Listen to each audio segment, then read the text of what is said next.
Welcome to another episode of Pressing Matters. This week, we'll talk about another great Champions League week in which the competition showed why it's the most elite and brilliant competition in world football. I think it's been a while since the World Cup was the best competition, and for about more than a decade now, the Champions League has cemented itself and continues to show why it is the most elite competition and the highest standard of football in the world. And Ronaldo and Messi have also shown that even as they age and move towards their inevitable end in terms of their career, they still set the bar for everyone. They're still the top two, they're still the ones to beat. And they even set the bar for one another. आप देखा होगा कि Ronaldo ने hat trick मारी और perform किया big game में, तो अगले ही दिन मेसी ने भी 2 गोल और 2 असिस्ट दिए. And I think one of the things that we miss out on when we talk about Ronaldo and Messi, जब हम मेसी की बात करते हैं तो हम सिर्फ कहते हैं कि टैलेंट है, and we ignore the fact कि उसकी मेंटालिटी भी कितनी एलीट होगी, क्योंकि आपको एक सर्टेन मेंटालिटी चाहिए होती है to always to score these amount of goals and win these amount of trophies, specially if you have a rival who is breathing down your neck. Ronaldo की मेंटालिटी का तो सबको पता है, best probably the best ever mentality in football. और जब लोग उसकी बात करते हैं तो हार्ड वर्क और मेंटालिटी की ही करते हैं, और टैलेंट को जो है वो थोड़ा साइड पे कर देते हैं. बट दे फॉरगेट कि अगर मैं या वजी हैदर रोनाल्डो से दुगना एफर्ट भी कर लें या हमारी मेंटालिटी उससे और ज़्यादा अच्छी हो, तो हमारे पास इतना टैलेंट नहीं है कि हम वहाँ तक पहुँच सकें. Anyway, let's start of with you versus Atletico. I think पहले तो I'll talk about my feel before the game. बजी मुझे लग रहा था कि बड़ी गेम है, रोनाल्डो ने इस साल चैंपियंस लीग में परफॉर्म नहीं किया. A performance was due, the stage was set. I was half right. मेरा दूसरी जो फील थी ना वो ये थी कि यार रोनाल्डो तो आएगा, स्टेप अप करेगा, 1-2 गोल मारेगा, but at the same time he is up against Atletico Madrid's defence. Granted उसने गोल किए हैं इनके खिलाफ, ठीक है, लेकिन एट द सेम टाइम जिस तरह की फर्स्ट लेग परफॉर्मेंस थी एथलेटिको की, और जिस तरह के फॉर्म में गोडीन और वो थे हिमेनेज, आई थॉट के Ronaldo even if he was on it he would score 1 or 2, but Juve would have too much for Atletico would have too much for Juve, और एंड में एथलेटी आगे चली जाती. बिकॉज लेट्स फेस इट, अगर आपको कोई team चाहिए जो टू लीड डिफेंड करे फर्स्ट लेग के बाद, तो वो एथलेटिको होती है. I was half right, I was half shocked because clearly a Simeone team didn't show up. Thank you, Ismail. Exactly, those were exactly the same feelings which I faced. कि यही लग रहा था कि एटलेटिको है. उससे पहले एक स्टैट आया हुआ था, इतना शॉकिंग स्टैट है, but it goes right with Atletico, कि इससे पहले ओब्लाक की क्लीन शीट्स जो थी उसकी गोल्स कंसीडर्ड से ज्यादा थी बिफोर दिस गेम. ठीक है, और क्रेडिट्स जाते हैं obviously to the Simeone, to his defence, to the keeper, everyone involved in this. और जिस तरह से चैंपियंस लीग के अंदर इस दफा उनकी ट्रेंड थी, मेरी भी प्रेडिक्शन ट्विटर पे यही थी कि Atletico to go through. But the fact which I missed out as well was that they were coming up against Ronaldo, and someone who had promised his friends and family that do turn up for the game and we are going to turn the match around. We're gonna smash them. We are gonna smash them. और वो एवरा की वो screenshot जो उसने लगाई है, वो it's so funny and accurate at the same time कि वो तो शो हो रहा था, बस एक समझ नहीं आई कि random selfie drop selfie, और only Ronaldo could do that. Yeah, that's true. और अच्छा, गेम के ऊपर आते हैं कि पहली चीज तो कोस्टा को एटलेटिको ने बहुत मिस की है. कि चिलेनी और बनुची को कोई भी इस तरह का प्लेयर वहां पे नहीं था कि जो उनको थोड़ा ट्रबल करता. मोराटा इस तरह था कि young boys versus old lady, वाकई इसी तरह का एक सीन था कि Juventus were not threatened at all, and it took them around 60 to 70 minutes to have a shot at goal. Yeah, I thought कि तो इन्होंने 2 गलतियां की थी. इससे जो लिंक था, एक था कि अच्छा ठीक है आपकी डिफेंस अच्छी है, आप बहुत अच्छी डिफेंडिंग कर सकते हो, लेकिन इसका ये मतलब तो नहीं है कि मिनट 1 से आप इतने डीप चले जाओ and you invite the pressure. अच्छा चलो आपने ये कर भी लिया, तो अब आप देखो तो सही आपके पास खेल कौन रहा है. You have Morata up front, आप डीप खेलोगे, आप बॉल आगे लॉन्च करोगे, you need it to stick, you need someone to hold it up, to challenge with the defenders, to annoy them, ठीक है, ताकि जब ये सारी टसल वगैरह हो रही हो, फुल फाउल्स वगैरह वो विन करे, you have a chance to get back up the field और प्रेशर रिलीव हो. इधर क्या होता था, वो चलो डिफेंड तो शुरू में कर रहे थे, उन्होंने फिर आगे बॉल फेंकते थे मुराटा के पास, Morata didn't win a single header, वो जमीन पे गिर जाता था, ठीक है, और फाउल भी नहीं मांगता था, बस गिर जाता था, और चेलिनी वगैरह बॉस्ट हिम, ठीक है, और वो बस बॉल लेके आगे वापस फिर से wave after wave of Juventus attack. और जो दूसरा मसला था वो ये था कि I think they really missed two key players Costa के अलावा भी। एक आपका था फिलिपे लुइस, ऑल्दो यूवेंटस के भी फुल बैक्स वो मिसिंग था अलेक्सेंड्रो, लेकिन जो स्पिनोज़ोला था ही प्लेड रियली वेल, ठीक है, परफॉर्मेंस। और लेकिन एथलेटिको का मसला ये था, उन्होंने जो अपना वेटरन है हुआन फ्राम उसको राइट से लेफ्ट पे लेके गए, he had a bad game, और जो उसका अंडरस्टडी जो राइट पे आया था he had a terrible game, ठीक है, लेफ्ट पे रोनाल्डो और स्पिनोज़ोला जो है दे वर रनिंग हिम रैगेड। उसके बाद मिडफील्ड में आप जो थॉमस पार्टे है, आई think they really missed him a lot, and indirectly क्योंकि हुआ ये था कि Thomas Partey because he was out, Saul Niguez came in the middle, और फिर लेफ्ट पे आपका जो यूजुअली कोके होता था उसकी जगह आ गया था लिमार, और लिमार बिल्कुल भी अच्छा परफॉर्म नहीं करा जब से वो गया। I think there was a really bad performance on his part. Atletico को देख के लग रहा था कि पीएसजी खेल रही है, क्योंकि और this is the last thing you might expect from a Simeone team, क्योंकि one thing that you will always be guaranteed is that a Simeone team will show up and fight. They will show up and they will try to win, and they will do so through any means. Ismail, the team was too passive. Simeone was too passive with the substitutions, और Max Allegri बिल्कुल ही opposite थे. Max Allegri made a couple of brilliant subs as well.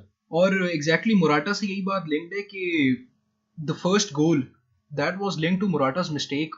Hold up की वहाँ पे उन्होंने Atletico was trying to turn over the defense, तो वहाँ पे Morata lost the ball और उसी टाइम Juventus ने directly retaliate किया. He's not strong enough. और Ronaldo, I mean, he's not the kind of guy you would give a second chance to.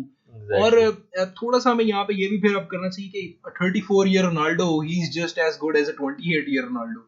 और in terms of output at least वो अपने manage करता है कि उसने किस तरह उसने परफॉर्म करना है, एफिशिएंसी लेवल उसने।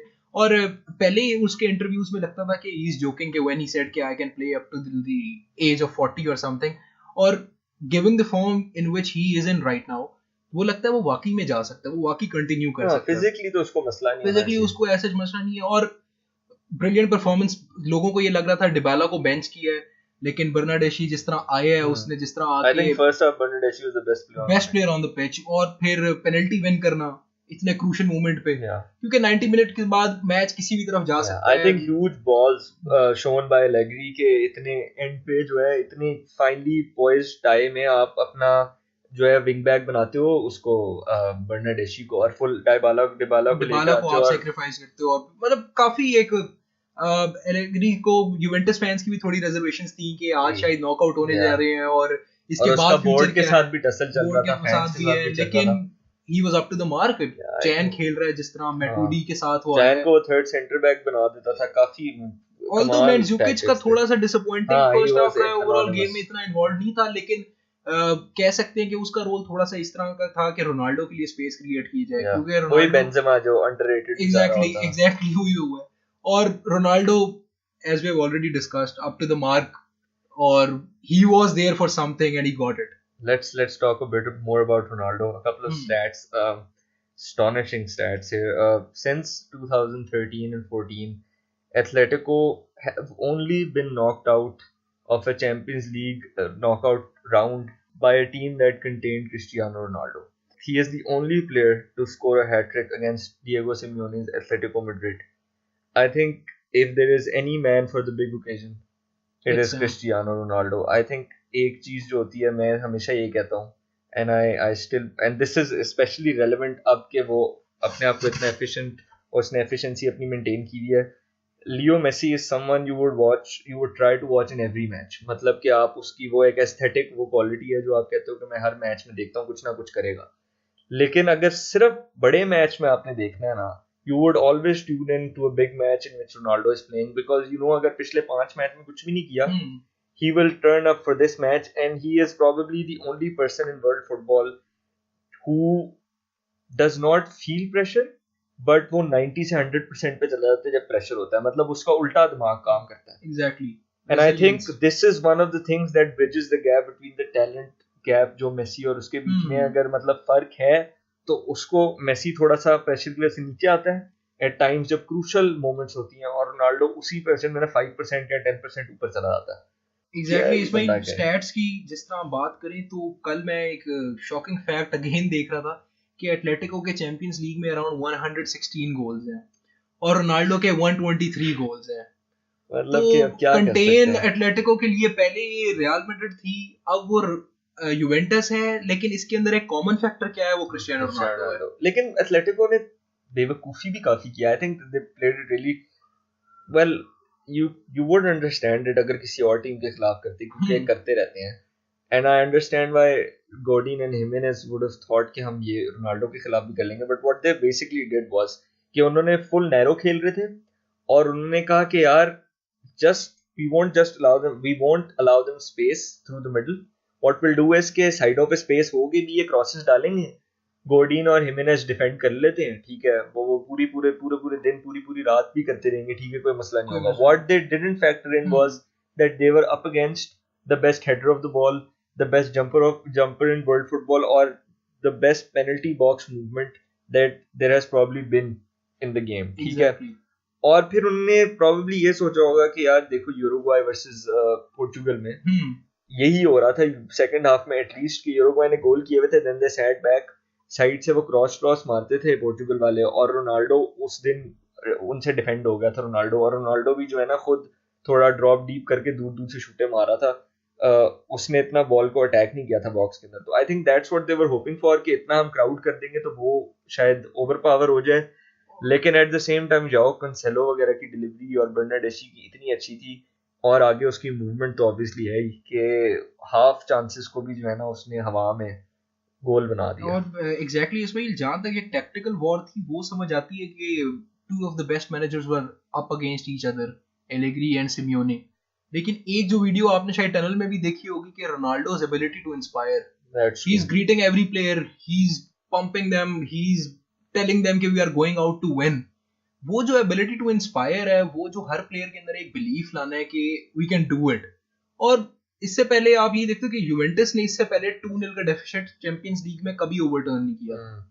ये एक लीडर की मेंटालिटी भी है। यहाँ पे वो आ जाती है कि गेम के अंदर के एक तरफ तो टैक्टिक्स हैं, लेकिन obviously because it's a human game, तो ऐसी एक चीज होनी चाहिए टीम के अंदर कि जो कि आपको साइकोलॉजिकल एडवांटेज दे और टीम आके उस 2-0 डेफिसिट को ओवरटर्न कर सके। यार ये तो रोनाल्डो की आई थिंक रिसेंटली शो होना शुरू है ज्यादा, जब से यूरो में हमने देखा नहीं था। आई थिंक के his will to win is so much so high, ठीक है, कि he doesn't really मतलब कि even think about कि what will happen if I lose, because that doesn't go through his mind. What he does instead is कि he thinks about कि बाकी अगर सोच रहे हैं ना कि हम हार जाएंगे, तो इनको भी मैं कन्विंस करूं कि हम हारने नहीं लगे, हम नहीं हारते। ऑल्दो मुझे ये तो लगता है कि यूवेंटस ने ऑब्वियसली खरीदा इसे इसलिए ये फाइन मार्जिन के लिए, और लास्ट सीजन अगर याद हो आपको रियल मैड्रिड के खिलाफ ही they almost overturned the 3-0 tie, लेकिन फिर एंड में वो फिर रह गए थे। तो वो 5-10% वाला था, और उस मैच में हुआ था कि हिग्वाइन को एक चांस क्लियर मिला था जो उसने मिस कर दिया था। तो वहां पे अगर रोनाल्डो होता ऑब्वियसली तो वो ये फाइन मार्जिन है, और रोनाल्डो ने एंड पे पेनल्टी मार के आगे भेजा था। तो आई थिंक यही था। Now let's move on to the other match, the other big match this week in the Champions League, Bayern versus Liverpool. I think this was probably the first elite European away performance by Liverpool since like a decade. I remember watching Liverpool in the Rafa Benitez era, और उसके अंदर ये होता था कि okay we were top 4 in the league और एक title challenge था, लेकिन हमारी सारी जो उस एरा की अगर आप याद करें तो it was all European dominance. We used to go to places like San Siro, Camp Nou. We won away at Inter, we won away at Barcelona. We're the only English side to win at the Camp Nou.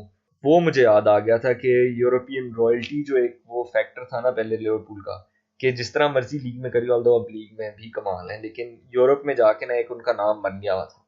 I think अब जाके ना Jurgen Klopp ने वापस he has put Liverpool back on that international pedestal as a big European club. And if we actually look at it, I think that was Klopp's main mission when he came to Liverpool. अगर कोई Klopp से पूछता ना कि what do you set out to do, I don't think he'd say win the Premier League or win Falana. I think he'd say put Liverpool back on the map. And I can firmly say that he has done that now. Rafa Benitez के बाद अब पहली दफा हुआ है कि हम consistently top 4 आ रहे हैं, चैंपियंस लीग के लिए क्वालिफाई कर रहे हैं.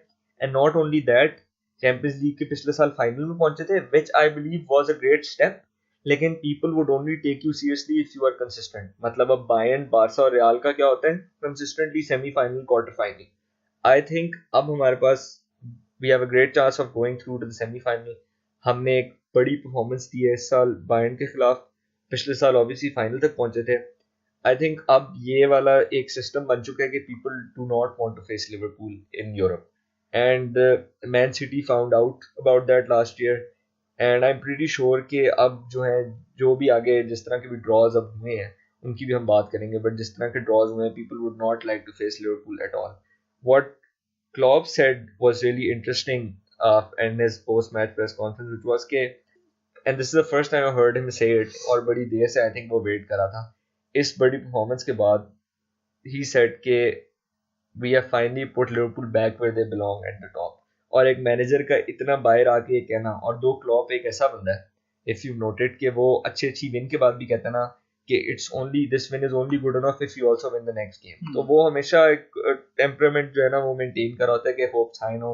लेकिन इतनी बड़ी परफॉर्मेंस के बाद, एंड ऑल्दो वी डिडंट, और बड़ी परफॉर्मेंस इस तरह नहीं है कि हमने उनको 5-0 मार दिया, we made Bayern look ordinary. और उसके बाद क्लॉप ने आके कहा कि यार, और आज भी उसने अपनी प्रेस कॉन्फ्रेंस में कहा था before the match on the weekend कि people came to us and said कि Bayern didn't look their selves, and that's a credit to Liverpool. Bayern के मैनेजर ने भी अपनी पोस्ट मैच प्रेस कॉन्फ्रेंस में एक बहुत फिट कमेंट दी थी, which I think sums it up. He said कि we didn't, our plan, he was asked what was your plan for tonight, and he said कि well, we wanted a controlled offensive. We didn't want to open up because we know what Liverpool can do. तो इसका अंदाजा अगर आप context में इसको put करें, 0-0 away उन्होंने किया, वहां भी उन्होंने फुल डिफेंसिव परफॉर्मेंस की थी, which he said was because के if we attack तो काउंटर पे लिवरपूल ने हमें तबाह कर देना था. अच्छा, एनफील्ड पे 0-0 ले लिया, बहुत अच्छा रिजल्ट है, लिवरपूल ने गोल नहीं किया. एलियंस अरीना पे after such a recent upturn in form where they won I don't know how many in the last 7 or 8, काफी ज्यादा जीते. they won 6-0 against Wolfsburg recently. उसके बावजूद आप इतने ऑफेंसिव, मतलब बिल्कुल ही आपने जो है ना एक सॉलिडिटी फिर भी मेंटेन की है. you're not going out all out, ठीक है, जिसके अंदर आप जाके जो है किलर ब्लो मारो, होम फैंस को दिखाओ हम हैं, ठीक है. बायर्न म्यूनिख जो 2011 या 10 से जो है कंसिस्टेंटली सेमीफाइनल में आ रहे हैं. तो आई थिंक लिवरपूल ने जो है अपने आप को प्रॉपर, क्लॉप ने एक टीम बना दी है जो अब कोई भी फेस नहीं करना चाहता है, and everyone is very of them. और एग्जैक्टली इसमें मैं जो एक चीज ऐड करना चाहूंगा कि जिस मिडफील्ड के साथ, जिस लाइनअप के साथ क्लॉप ने ये सब कुछ अचीव किया है, वाइनाल्डम, मिलनर, हेंडरसन, मतलब एक टाइम ऑन पेपर तो ये लग रहा था कि बायर्न आर गोइंग थ्रू. और काफी फैंस भी मेरे ख्याल से, I think you were one of them के who was at some point thinking कि यार क्या do we really have a chance tonight. लेकिन of course that's the mentality which Klopp has instilled कि no matter the kind of players he's going to put on the pitch, the team is greater than the sum of its parts. Exactly. अगर आप compare करें Thiago, Javi Martinez और James Rodriguez on paper with Jordan Henderson, Gini Wijnaldum and James Milner, तो लोग हमेशा prefer करेंगे उन्हें. लेकिन हमारी मिडफील्ड ने उन्हें बिल्कुल ही ओवर पावर कर दिया. और उसके अलावा आई थिंक कि दो प्लेयरों की बात जो है ना वो बहुत जरूरी है. एक आपका है सादियो माने. Let's start with Sadio Mane. I think Sadio Mane is the ultimate big game player, and I think he's really underrated in this regard. If you look at his previous record, in his career he's played 2 to 3 big games. The biggest games of his career have been probably win the Champions League final, the ties against City, and the one yesterday. और तीनों में he was the clutch man. ठीक है. Champions League final में Salah got taken off, and Mane was the one who scored the goal, and he was our best performer. Defenders के अलावा जितना हम अटैक कर रहे थे वो माने के थ्रू ही हो रहा था. उसके अलावा सिटी के खिलाफ भी he scored, and he was really really great. और इस season especially, ever since the turn of the year, ever since 2019 started, Mane has gone up another level. He has scored I think 6 in the last 6 games at Anfield, और वो तकरीबन हर match में अब गोल कर रहा है. His total is now 19 goals for the season. That's one behind Mohamed Salah. I think is massively underrated. उसके अलावा वैन डाइक, अब वैन डाइक का हम क्या ही कह सकते हैं. I think he's the best defender in the world right now. And speaking of the best defenders in the world, what are your top 5 center backs in the world right now?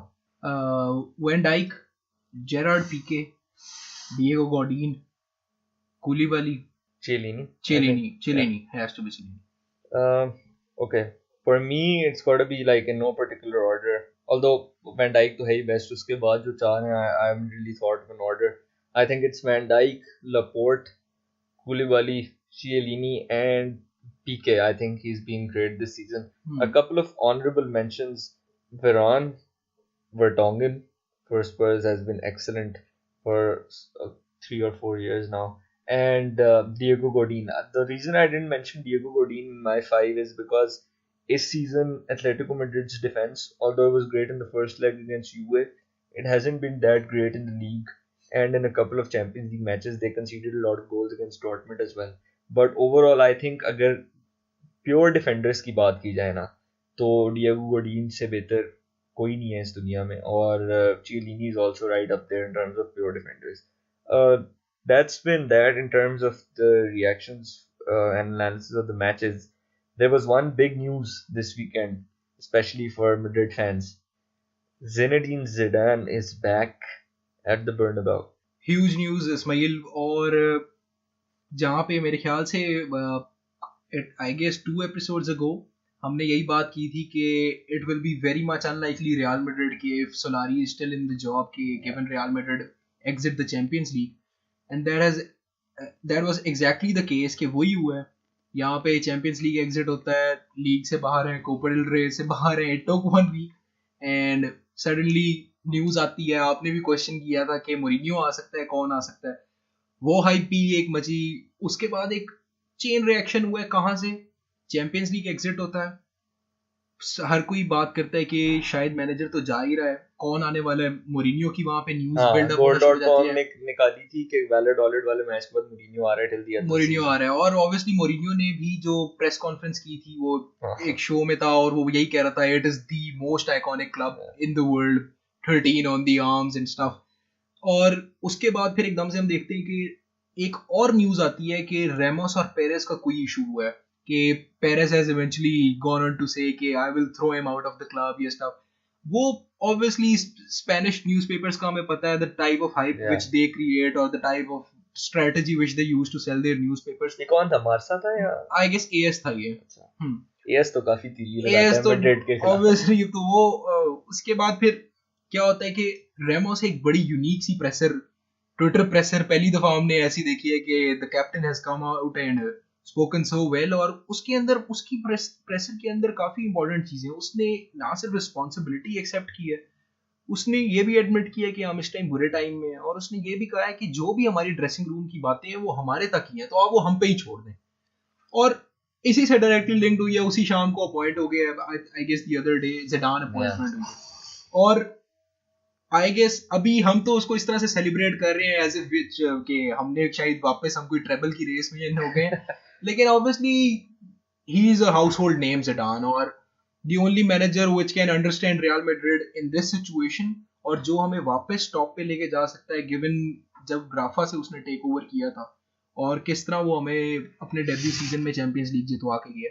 तो अभी fans के लिए वो hope है कि वो देख रहे हैं कि आई थिंक मास्टर स्ट्रोक था ज़िडान का, क्योंकि और रोनाल्डो का भी, because after the Champions League win they realised, और रोनाल्डो ने उसी मैच पे उसी वक्त कहा था वो कमेंट्स जो उसके काफ़ी ज़्यादा पब्लिसाइज हुए थे कि पता नहीं क्या सीन है अपने फ्यूचर का, जो उसने डाउट में लिख दिया था. वो आई थिंक दोनों पहले से ही सोच रहे थे कि no one's getting any younger, squad पूरा आपका जो है वो कोर वगैरह आपकी ख़त्म हो गई है, 3 चैंपियंस लीग विन्स हैं ऑन द बाउंस, मतलब कि इसकी प्रोबेबिलिटी ऑलमोस्ट 0 होती है, ठीक है, बहुत कम होती है. And a fourth one has an even lower probability, specially क्योंकि स्क्वाड जो है वो नीचे जा रहे, रीबिल्डिंग की बहुत ज़्यादा ज़रूरत है. तो आई थिंक दोनों ने देखा था कि अभी जो है ना एक टर्निंग पॉइंट आ रहा है, और टर्निंग पॉइंट में अगर हम रहे तो टर्निंग पॉइंट का बाय नेचर ही थोड़े वॉलेटाइल होते हैं, कोई पता नहीं होता ऊपर जाना है नीचे जाना है. और रोनाल्डो स्पेशली की रेपुटेशन काफ़ी उसमें डैमेज हो सकती थी, क्योंकि team obviously as great as he is and as great as anyone is, अगर टीम 3-4 गोल हर मैच में खा लिया तो आप क्या ही कर सकते हो, ठीक है. And the winner that he is, he probably decided कि this is not for me, Zidane as well. और फिर जिडान ने प्रॉब्ली यही सोचा होगा कि यार मैं जाता हूँ, जो बंदा आएगा चाहे जो मर्जी हो वो रीबिल्डिंग करेगा. And one thing that I forgot was कि one of the reasons that's been mentioned कि जिडान गया था इज बिकॉज कि फ्लोरेंटिनो पेरेज को उसने कहा था कि स्क्वाड ओवरहॉल के लिए मुझे रिसोर्सेज चाहिए, और उसने कहा नहीं. तो फिर उसने कहा चलो अगर रीबिल्डिंग के तुम पैसे नहीं देते तो मैं तो नहीं, I won't let my name gate dragged along with this. तो फिर उसने प्रॉब्ली सोचा होगा कि जो भी आएगा he will face the music, और फिर वापस they probably if they come calling back then I will go and there will be no pressure on me and I will only go if they agree कि resources मिलेंगी. And I think it was an absolute master stroke. और अब reports यही आई हैं कि Florentino Perez has agreed to get him to give him the resources that he needs. और अब Zidane I think बिल्कुल perfect position में. यही है कि shortly after Zidane's presser, Perez से किसी ने क्वेश्चन किया कि नेमार और Mbappe, and he went on to say both. तो obviously Zidane अगर जिस तरह वापस आया, he said कि I couldn't say no to the president, और obviously कि अब situation different है as compared to the time which Zidane left the club. वहीं पे जिस तरह आपने कहा है कि उस टाइम शायद नहीं थी एग्रीमेंट, पेरेस के साथ नहीं बन सकी. अब पेरेस अगर वापस उसके पास गया है तो obviously he offered something which was not there before. ठीक है, और ऐसी पावर शिफ्ट Zidane के पास था क्योंकि desperation की हालत में पेरेस है, obviously पेरेस है, क्योंकि he has tried 2 managers and he is answerable to the fans and everyone else. कि obviously we are going to blame him. मैंने पहले भी यही कहा था कि who brought us into this situation? It's Perez. And but you can say he's a very very clever man. और अब वो उसी तरह उसने fans की दोबारा उसी weak spot को टच किया है, वो दोबारा जिडान को लेके आया है. लेकिन इंटरेस्टिंग टू सी अब ये कि गैरेथ बेल का फ्यूचर क्या होने वाला है. ठीक है, Bale did not write a farewell post for Zidane at all. अब क्या होने लगा है, किस तरह से जिडान, क्योंकि ऑब्वियसली अब वो वापस आया पेरेस के साथ एग्रीमेंट करके आया, स्क्वाड ओवरऑल करना है, उसे पता है, उसने प्रेशर में कहा है कि the players were not performing the way which I expected them to, और इस टाइम वेकेशन मोड ओवर हो चुका है, हम सिर्फ काम करेंगे. तो he means business at this point. और वो करने में कौन से प्लेयर्स जाते हैं, कौन से स्टे करते हैं. यूथ भी मैंने पहले कहा था, यूथ बल जाए इतना बड़ा, आपके पास अराउंड 8 to 10 प्लेयर्स हैं जो कि अपकमिंग है, राइजिंग स्टार्स हैं. अब interesting events, let's see how it all unfolds. लेकिन एक और इम्पोर्टेंट चीज है, sorry to cut you off, वो ये है कि पहले जब जिडान आया था तो आई थिंक ट्रांसफर बैन था शुरू में. Exactly. And what Zidane did specially brilliantly was के ही जस्ट, और ये कार्लो एंचेलोटी भी काफी अच्छा करता है, जो उसके पास था ना, he made sure that he put all of them in the best possible situations in which they could thrive. Man management उसकी कमाल थी. He somehow got Ronaldo to rest in league games before Champions League matches, जो बहुत मुश्किल होता है. ठीक है, उसने जिस तरह स्क्वाड को एक परफेक्ट पोजीशन में सबको डाल दिया था ना, इन ऑर्डर टू विन, एक प्लेटफॉर्म प्रोवाइड कर दिया था कि आप जाओ, वो I think has been exceptionally मतलब कि अंडररेटेड. और although he might not be the tactical genius that is Pep Guardiola, लेकिन every manager is different और हर बंदे की situation भी different होती है. तो वो जिस तरह भी किया उसने बहुत कमाल किया. लेकिन two things that I think need to be highlighted right now are these. One, कि now he has a different challenge on his hand completely. I think अब जो squad building वाला है ना, उससे पता चलेगा कि not that he's a great manager, not, वो तो proof हो गया है कि can he rise to this challenge as well, क्योंकि managers face different challenges. ठीक है, अब गार्डियोला पे भी ये लेवल होता है कि मेसी के बाद से वो चैंपियंस लीग नहीं जीता, तो which is a separate story, लेकिन वो मतलब same principles apply there. उसके अलावा दूसरी चीज ये है, I think he's been romanticized a little bit, although Real Madrid were absolutely brilliant in the Champions League. ठीक है, और killer 8 mentality थी, जो know how they went past Bayern, and sometimes they even beat teams without playing well. लेकिन उसके अलावा real Madrid की league में अंडर ज़िडान परफॉर्मेंस इतनी अच्छी नहीं थी, which you would have expected considering they won 3 Champions League on the bounce, और जो उनका स्क्वाड था. I think his last season especially, जब वेलवर्डे नया नया आया था बारसा में, तो अगर आपको याद हो कोपा जो होता है इनका, सुपर कप सॉरी, उसके अंदर रियल मैड्रिड वर्सेस बारसा हुआ था और रियल मैड्रिड ने बारसा को डील कर दिया था. ठीक है, और तब ही ट्विटर पे स्पेशली बारसा के ऊपर सारे चढ़ गए थे, फुल ट्रोलिंग शुरू हो गई थी, और बारसा अपनी जो उनका वो है क्या नाम है बार्टोमेउ, उसको जो है ट्रोल करना शुरू हो गए थे, और एक हैशटैग भी पूरा बन गया था कि इस लीग तो अब हम जाएंगे क्योंकि Real Madrid are too good, और बाकी रियल मैड्रिड का उस सीजन स्क्वाड बहुत बेहतर था बारसा से, but somehow they still manage to not win the league.